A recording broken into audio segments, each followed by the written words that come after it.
Welcome back to Carolina This Week. Dr. Kristin Bohan, a clinical psychologist, is joining us now, and you've been here to talk before about your My Terms camp, where you deal with young women who are just being young women in society today. Right, that's right. And now you're here to talk about Lead Her, an event that CCU is sponsoring that's coming up next month. Yes, yeah. What's this about? Well, thank you. First of all, thank you for having Sure. me, Tim, and good morning. Well, first of all, Coastal Carolina University has a wonderful organization called Women in Philanthropy and Leadership, and they invited My Terms to partner with them and do this event for mothers and daughters, which I just jumped at because I thought the mother-daughter relationship is not celebrated often enough, and I thought this would be such a fun day, and so Terry DeCenzo and I started brainstorming a few months back, and we, with a bunch of other volunteers, put together this day of celebration for girls 10 and older and moms, and not just for moms, but for coaches and mentors and teachers and everybody who works with girls. To come together and really just talk about and think about and do all kinds of fun activities that ultimately will help girls to meet all of the challenges of becoming a woman. What challenges are those that girls are facing that really boys aren't? We don't have enough time. We don't have enough time.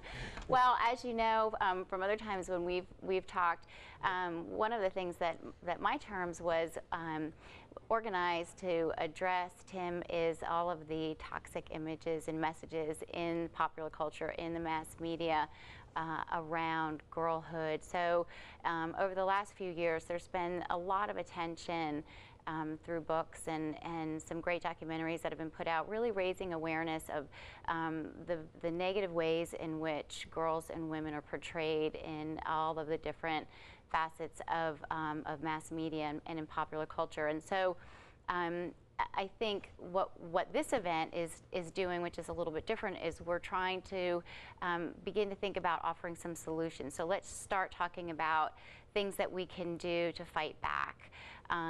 So we've done, My Terms has done, a lot of the consciousness raising, a lot of the awareness, trying to help girls and parents and teachers know what's out there and, to be more aware of it. And so here's an opportunity to learn some very practical things about what you can do as a mom. And at first it seems like a really unfair fight, all the money on Madison Avenue that goes into marketing.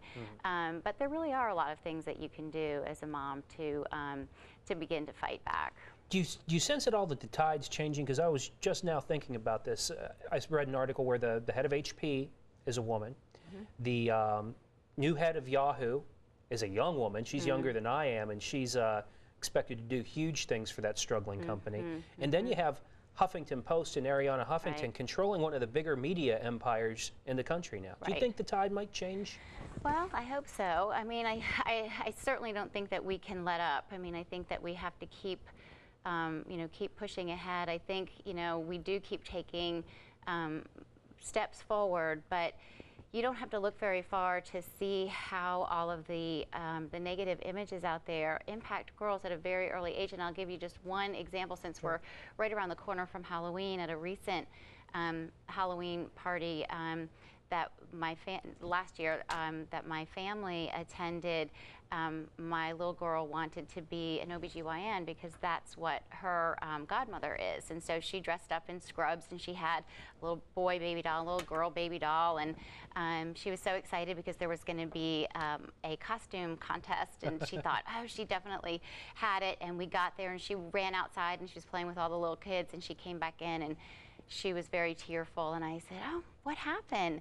And she said, oh, Mommy, there's no way I'm going to win this costume contest. And I said, well, why do you say that? And she said, because all of the little girls here are princesses, and I'm just a doctor. Oh, my goodness. Wow. And so, I think, when you hear that message from, from a child that young, you just think, wow, we've got a long way to go. Yeah. So yes, I think, you know, the tide is changing, and it's because we have these programs, and it's because women, you know, are pushing hard. It's because of groups like Women in Philanthropy and Leadership, where, you know, women are working hard to not only climb the ladder, but always reach down with one hand and pull up the next group of women behind them. So we are, you know, making great changes, but we have to keep pushing, and we have to keep making sure that the girls know that there are other options besides the very narrow stereotypes that they see every day. All right. Well, this is a fantastic event. It happens on Saturday, November 3rd. I think we have a graphic showing where you can go for some more information. Go to www.coastal.edu/women. There you can register and find out more about the conference, or you can call 843-349-5033. Dr. Kristin Bohan, thanks for coming in to talk with me about this. Thank you, Tim. Right. Stay with us. We'll be right back.